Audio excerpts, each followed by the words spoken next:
Huatzi Halpa. My name is Anathea Chino. I am from Acoma Pueblo, New Mexico. I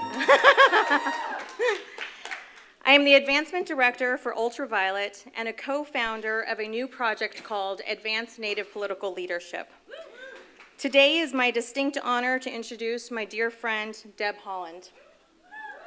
Indigenous communities make up just 1% of the total population nationwide and hold just 0.03% of all elected positions. So we understand that we cannot protect our communities or move forward alone.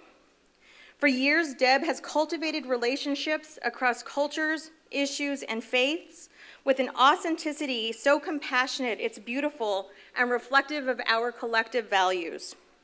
When she is elected in November, she will be the first Native American woman to serve in Congress.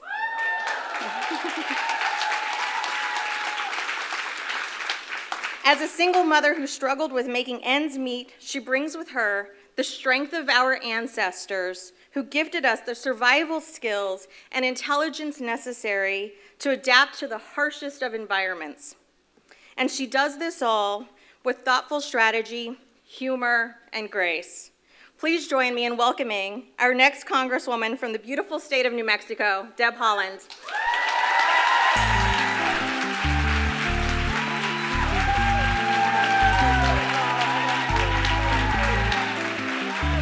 Thank you, everyone. Hello, everyone. Hey, how are you? So good to see good friends, my Emerge sisters. We call them Emergistas in New Mexico. Yes. My name is Deb Haaland. I'm the Democratic nominee for New Mexico's 1st Congressional District. So happy to be here. I'm so happy to be with you here today. And gosh, look at this room. Isn't it amazing? Amazing women leaders. That's what we need to push us forward for this election coming up. We're in Indian land, and I humbly ask the Muwekma Ohlone people that my words be taken in a good way. I first want to acknowledge the record number of trans women of color murdered on the streets this year, and the epidemic of missing and murdered Indigenous women, and a surge in hate crimes against our Muslim communities, and we must fight for them.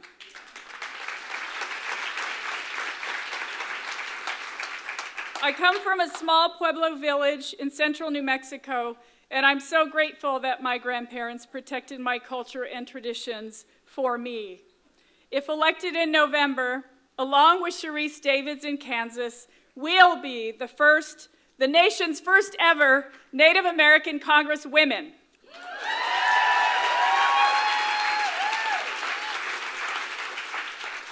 That's important because representation is important, but my election is important for a different reason.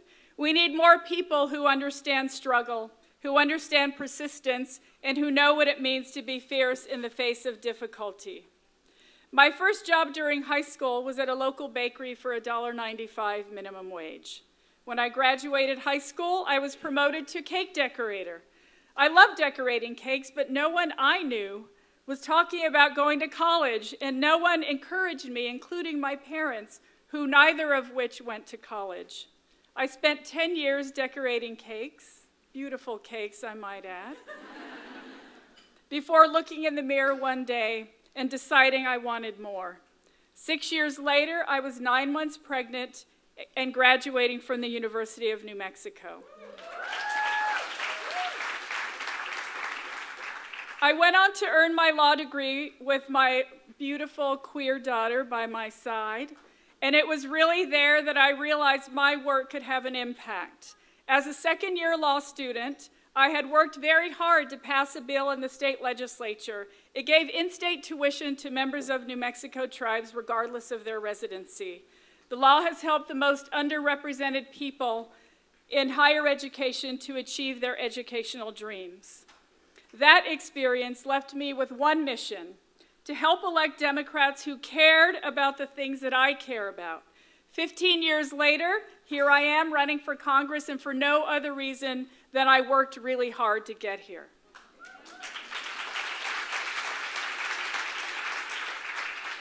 I want to give a shout out right now to all the single moms in this room. Yes. Because if it's one thing I know, single moms know how to get things done, right? Without money and without a lot of other things too. My beautiful daughter Soma and I were a team. We bought our clothes from thrift stores, and that hasn't changed just because I'm running for Congress. We were experts at making beans and rice, and we sometimes slept at friends' houses, but we had each other and we had our families. I often forget that at times we were homeless, that we ever needed food stamps, or that we lived for so long on credit cards because we had a beautiful, strong family who supported us when times were tough.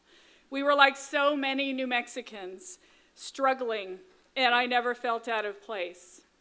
As Americans, though, we've become too comfortable with poverty.